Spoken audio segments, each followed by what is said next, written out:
And what's going on, everybody? Welcome into another edition of the Third Line Jawn Flyers postgame show. Tonight, the Philadelphia Flyers lose another tough one, and it looked like it was never the case all in all, and try to just probably get back on track, but they lose here tonight by a final score 6-3 over the Calgary Flames. I'm your host, James Scorza, with you, and with me, as always, is my good friend Pablo on this very important night. How you doing, Pav? Good, man. How you doing? All right, man. I'm just trying to get through the game. Obviously, the game was not what we expected to go, but hey, that's probably what it is. I guess it's like the Cliff Lee analogy of like that's hockey instead of that's baseball. But man, we got a lot to get to on this very important night. So it was more for me. The one thing I was really just, I guess it was a little bit of the one thing I was really bothered by is that if they could have that same level of success they had on Saturday night. And it looked to me just like the first couple minutes of the game kind of like looked like it kind of like snowballed, like obviously those, and then we'll get into the highlight reel of like what had happened tonight. But what was your immediate reaction to this game here tonight, looking to see if the Flyers, like this was not probably one of the best Flyers games I could ever like realize in this season, I gotta admit. Yeah, man. I mean, to me, this game was already over with less than 10 minutes into the first period. Yeah. You get behind 3-0. Ersson looked like garbage tonight. Mm-hmm. My question is, you have Fedotov, who came off that amazing game against Winnipeg, and for his reward, hey, you get the bench tonight. Like, yeah. I don't understand that call. Like, wouldn't you want him to continue that momentum? Like, I don't understand that call where you put Ersson in after he had such a stellar game. Like, you know, I don't get that, number one. And then Ersson comes in, starts, and loses a game in the first 10 minutes of the first period. The game was over, dude. Like, you fall behind 3-0, like you put your team in a hole. Like, they're like defeated, and then they score a goal, and then Calgary scores right back. Momentum. It's just like this game was over to me in the first 9 minutes of the first period. I agree. I mean, that was probably the tail of the tape of what was going to happen in this game, obviously. You think about what happened in that, like you said, in that first period with Sam Ersson looking like complete, look like crap tonight, obviously. The one thing I was really bothered by. But the sad part about it is that, like, this is the actual second straight game with Ersson going back to that Pittsburgh game when he gave up 5 straight after that game, after the game was in the bag, and then giving Pittsburgh back life in that game, too. So, not the best I've seen Ersson in these last couple games, Pavel. Yeah, man. Like I was never a fan of him from even last year. Like, I know he's like the first, second year, like he's fairly new to NHL, but his save percentage, every year it's under 90%. Like, he's serviceable, I guess, but like I don't, serviceable can only win you so many games. Right. Like look at the Calgary goaltender now. He's a rookie, has 21 wins now. In the running for rookie of the year. You need a stellar goaltender sometimes, dude. And like I just don't see it from him, man. I just don't. No, like my dad brings up, Joe Scorza says a bad couple minutes stretch by the goaltender, giving up 3 goals on 4 shots. That was the game right then and there. Yeah, I do agree with that. And also, Ersson seems to be going backwards as the season goes on now. That's also a true statement too, because like especially if you're trying to make a postseason push, actually, you have to find out who your goaltender is. And for the last couple games too, it's just been. I mean, Fedotov looked like he had a struggle in his game towards the beginning of the season, but started to get better as the season went along. And now it's still it's having that ripple effect with Sam Ersson now too. Yeah, well, you had to think too, right? Fedotov, was playing in the KHL, and this is the first time in NHL, and it's a different game, different speed. You have to give him time to get up to speed, and obviously he struggled in the beginning. But now, the season goes on, he's getting more used to the flow of the game, the speed, and he had a great game against Winnipeg, and then I think he was pretty solid tonight, right? Coming in for Ersson. So I think it gave him more starts and just I think Tortorella said in the beginning, we're riding a hot hand, he coming off a hot game. I just don't understand why you sit him for this game. Yeah, I mean, that's kind of strange to me after a very good performance that he had on Saturday night, and then not put him in goal. I mean, like you alluded to in the first portion of our show, it's just interesting to think that obviously you know what's going on with Urson, and you think about what he did tonight was a real cause for concern. I mean, Yeah. but now it's just like now. I guess my question to you is now, like, since Fedotov plays a great game now, I mean, obviously, I would hope they would play him against Winnipeg on Thursday. Yeah, I hope so too. Yeah.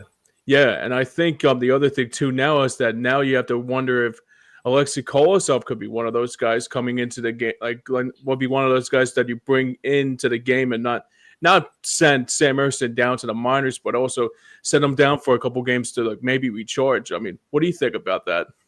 Yeah, I mean, yeah, back to back really bad games.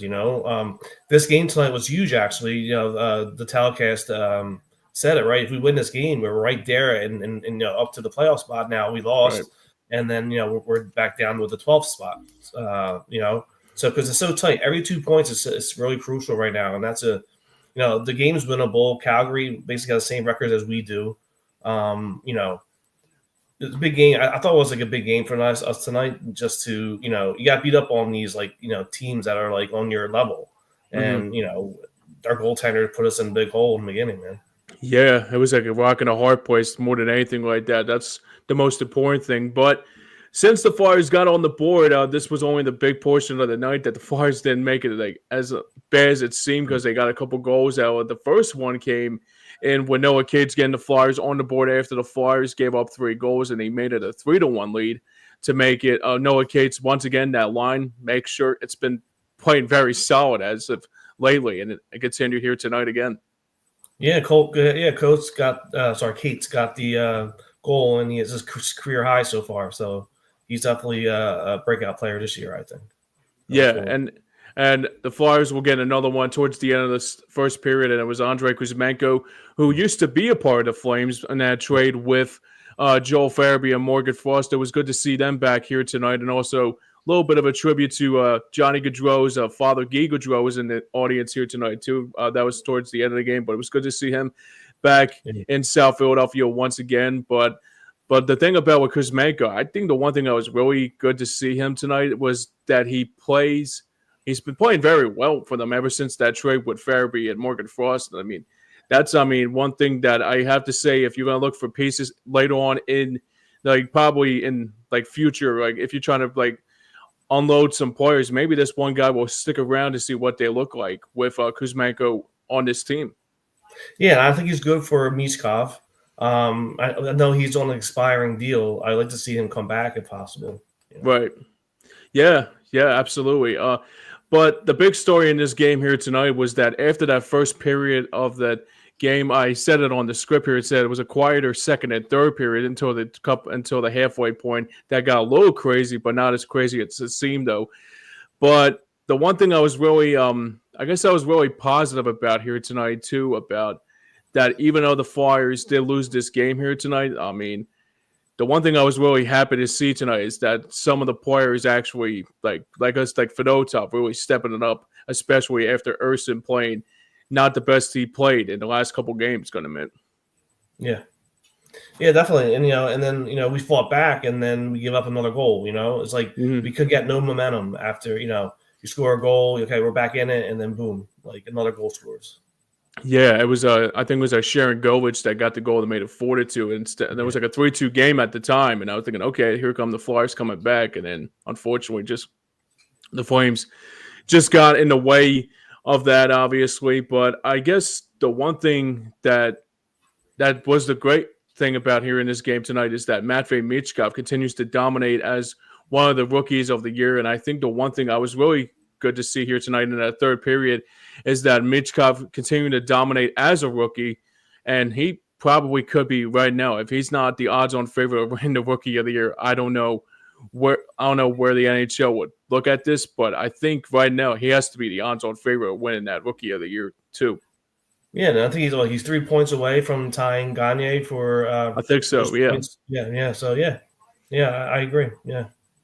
Yeah, and also he's tied with actually 1 goal shy from Gostisbehere again 2015-16 when he had that big rookie season after the year after he tore his Achilles and all that. But let's get back to this portion of the game, obviously. So it was not one of the best games I expected here tonight. I thought I would see more and more because obviously I was there for two of the big high-scoring games when it was with Winnipeg in 2011.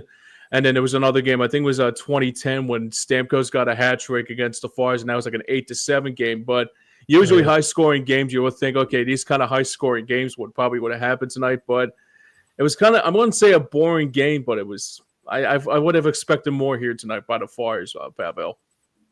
Yeah, and like I said, I think the first period deflated them, and then like I said, they score and they give up another goal, go down again, 2 goals, and too many missed shots too, so many shots, not even on net, they have to work on that, so many missed shots tonight too.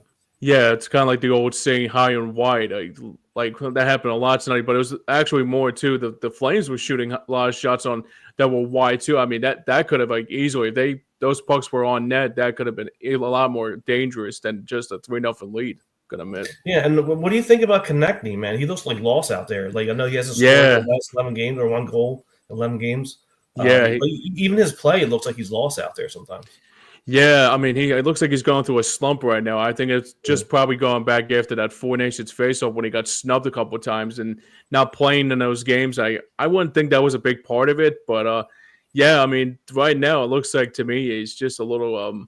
I mean, it's not the best way to go, especially if you're going into the postseason, trying to make a postseason push and see Konechny really struggle like this. But excuse me, the one thing I was really I was kind of shocked to see how much Konechny's been struggling a lot lately too. That's a very good question. Yeah, he had that shot off the post tonight. That was an awesome shot. That easily could have beat him. But yeah, he's been snake bitten as well. So yeah, I guess the other guy that's been a cause for concern too is Sean Couturier too. I mean, Couturier looks like he's getting better, but I mean, just seeing the captain not get a couple goals here and there. But I guess the other thing too. You know what gets me too? The thing that I would thought that after they were up 3-0, they got Nick Delorier in this lineup tonight. I was thinking, okay, maybe he'll drop the gloves to try to set up a tone setter, thinking, okay, you guys are up 3-0, but now we gotta get this crowd back jumping again, and especially tonight being, like I said, having a Guy Gaudreau there, and also having other players like Joel Farabee and Morgan Frost come back to Philadelphia. It felt like tonight it was just not the best game. Like I said earlier in the pregame, it was not the best effort by the Flyers in quite some time. Yeah. No, I thought he would have went after what's his name, the guy that Mishkov drew the penalty against. Oh yeah. And then he took a couple shots at Mishkov. Oh, Uyghur, Mackenzie Uyghur. Yeah. I'm surprised Nick didn't drop the gloves with him.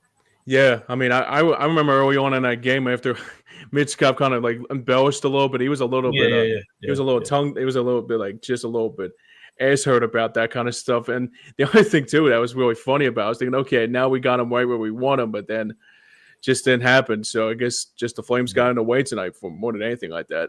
Yeah, definitely. All right, let's get into our grades for this game here tonight, obviously. So I was like this a couple nights ago with Joey, my colleague from the Pass and F Sports Show, talking about that could have been an A+ for the Flyers playing against the Penguins. But unfortunately tonight, I think it's probably one of those games that it just did not happen.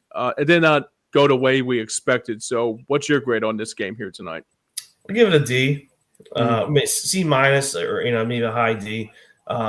Yes, goaltending wasn't that good in the beginning, but it is a good play from Kuzmenko and Mishkov. It wasn't all lost, they got good efforts there, but I still give a C- D. Yeah, I'm right there with you. I think that's probably where I'm at. I say D+ because you think about the reason why I would say F, because a goaltender was just giving up 3 goals on 3 shots. It's just unacceptable. You know what I mean? And then in the first 8 minutes of the game, I mean, just like that. I mean, if anybody were not in their seats yet, they'll look at that score and say, "Wait, where did these 3 goals come from?" It's just, it was really bad. I mean, I've seen bad hockey, but this was this was not expected. This was not a game that says, oh, I mean, yeah, they bounced back, but the difference was it was just had an arm and a leg to get there, but I had to think it was like tooth and nails like to get to that point. But yeah, I got to go with a D plus tonight because like the only reason why I'm not giving them an F is because they came back, but I am definitely giving an F for Sam Erson's performance tonight. Definitely. Yeah. Because of that, that's just figure out that situation there, man. Like, yeah, like like goalies win you games, and like we don't have it. Like, I just don't think we have a goaltender. I mean, maybe Fedotov is that guy, maybe down the line, but we don't. I don't see we have our goaltender right now. Yeah, I mean I mean, we always talk about that for a long time about we had a goaltender problem. I mean, we always thought that Carter Hart was the guy and an X, Y, and Z, and then obviously so many goaltenders in between. But yeah, that's been the trend all my life. Gonna admit it. I'm not gonna lie to you. Like the last time I seen a goaltender like in my day and age that we saw like that relevant goaltender that got us to a Stanley Cup final, let alone Michael Layton. But that was Ron Hextall, and I was like maybe 1 or 2 years old. So I'm talking about like 30 years ago or something like that. Well, we did have Bob. Yeah, right. Let him go for who knows why, but yeah. Yeah, we got rid of him for Joe Schmo or something like that. Okay. So I wouldn't say this could be like MVP, but maybe this most valuable disappointment, I guess, because I don't know. Because I don't know if anybody was an MVP in this game here tonight. Maybe the only guy that was the MVP was Michka, but I don't know. Where you stand on this? I'm giving it to Kuzmenko. Yeah. I mean, I'll give it to Michka, but I like the way Kuzmenko played tonight. He was all over the ice, generating shots, and got that nice goal there and assists and all that. I give it to him.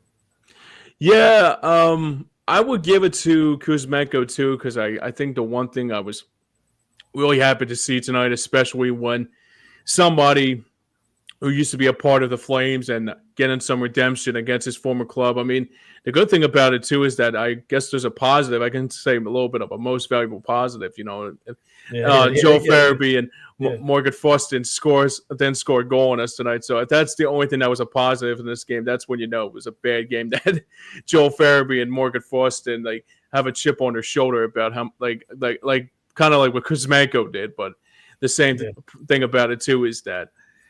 Yeah, I mean, it was just it was not a very good performance here tonight, Pablo. I mean, let's just keep it real here. And then we got to play the Winnipeg again, Jets. Yep. We'll see how that turns out. That was a hard-fought game. Yeah, I was going to ask you about that, too, since we got time here. So we got Winnipeg on Thursday, and then we got a back-to-back with Seattle and the Devils coming in on Saturday and Sunday. So where do you see this team in these next 3 games, though? Where do you see this team going in these next 3 games? Do they win all 3, or you think they split between these next 3? Well, I really thought this game was the one that they should have won. You got Winnipeg coming in. They're still the best team in the NHL, and Fedotov played with his, lights out in that game. Sure. You probably had to do the same thing again against them. So I don't know if we would beat Winnipeg this time again. Kraken, yes, I think we beat them. I think Devils, we can beat them. They just lost Jack Hughes, I think now. Yeah, Jack Hughes got a bad injury. So but I just don't feel confident on Thursday at this point because they're the best team in the league. They beat us. They want revenge against us. Mm-hmm. They threw the kitchen sink at us last game, and Fedotov was, stood tall. So, I looked at like a revenge game for them. So, I see them winning that. Hopefully not. Hope I'm wrong, but it's the best team in the league. So, yeah. Before we get into around the National Hockey League, right now Winnipeg is playing tonight against the Islanders, and I think the last time I checked, I think they're winning right now over the Islanders, if I'm not mistaken. Yeah, you could check it real quick since we got time here. Oh no, it's 3-2 Islanders. Oh really? There you go. 3 minutes left. 3 minutes left in the third. Yeah. Well, I mean that could be like you said, like maybe that could be the game if the Islanders do win tonight and Winnipeg comes in. They're going to be like a little PO'd about how they played on Saturday night, and I think they're going to come back in here and look for a little bit of revenge along the way too. All right, speaking of our around the National Hockey League, let's do it. So let's go around the National Hockey League on this very important night of Tuesday night in the NHL. So there's a couple games going final right now here in I think it was the 7 o'clock, 7:30 games. These games have gone final right now. Detroit taking on the Red Wings tonight. Excuse me, a 2-1 final. Carolina over Detroit. Nashville winning over Boston and also losing Brad Marchand. That's going to be a big hill to climb for them. So Tampa Bay wins again over Columbus 6-2. 6-2 San Jose over the Sabres tonight. Like you mentioned, Pavel, Islanders winning tonight 3-2 over. Or that's with 3 minutes left to go. 3-2 Islanders right now over the Jets. Stars have a 3-1 lead at the end of the second period against New Jersey. Penguins taking on the Avalanche right now. That's the end of the first period, so tied. That's a nothing score. Ducks taking on the Oilers right now. Anaheim up top 4-1 in the first period against Edmonton. That's a pretty shocker. Wow. And the last game of the night, it will be the Wild taking on the Kraken. And tomorrow night on Wednesday Night Hockey here. So there's a couple games going on right now. Actually, a few of them on this Wednesday night. That's kind of shocking. Capitals taking on the Rangers. Sens take on the Blackhawks. Maple Leafs taking on Vegas. Blues taking on the Kings. And closing out tonight, it will be Vancouver taking on Anaheim in the second game of a back-to-back. So I guess the last thing we could do here before we go here. So for the Flyers' sake, obviously the Flyers lose tonight 6-3 over against Calgary. Winnipeg coming into town, like I mentioned, and Seattle and New Jersey. But this is actually the first of a 7-game homestand. So after this is not, so the Flyers won't be home. Will be home for the last few games. So it's good to know to be back home once in a while after like having some road trips here and there. So having this 7-game homestand could really help out to see what they look like in these next couple games too, Pavel. Yeah, and I might be there Sunday afternoon against the Devils. Nice. Think about going to that game because I haven't gone in a while. I've been calling like 4 or 5 games this year. Nice. And it's winding down, so I might go to that game on Sunday, 1 o'clock game. Yeah. I mean, we should beat the Kraken and Devils. I just don't know about Winnipeg. Yeah, Winnipeg's going to be coming out. Then we go on the road for a long time, right? After that. Yeah. I forgot about that. We didn't play Dallas yet. I think we played. I think it's like the second portion of the Central Division that we haven't played yet. So that's coming up very, very soon, as well on the way too. All right, that's going to wrap up our portion of the Third Line Jawn Flyers post-game show here tonight. I want to thank my good friend Pavel joining me here tonight once again, man. I really do appreciate it. I will be back again on Thursday night for the pregame and the postgame show. So I got the Hockey Note on Board Flyers pregame show starting at 6:30 on our sister station, Hardcore Sports Network. And the postgame show right after that will be the Pass and F Sports Show, guys, alongside Joey Marks and myself. Will get ready for this postgame here tonight. Hopefully, a win against Winnipeg. It'll be a little bit bittersweet once again. The Flyers being Winnipeg, but now for everyone behind the scenes and for everyone that made it work here. For Pavel, for myself here, this has been the Third Line Jawn Flyers postgame show. And thanks a lot for watching, everybody. Stay tuned now for Nothing But Net with Pat Bernard. He's going to get you set for Sixer stuff. Until then, we will see you guys next time. And that's going to do it for us here. So thanks for watching, everybody. We'll see you soon. See ya.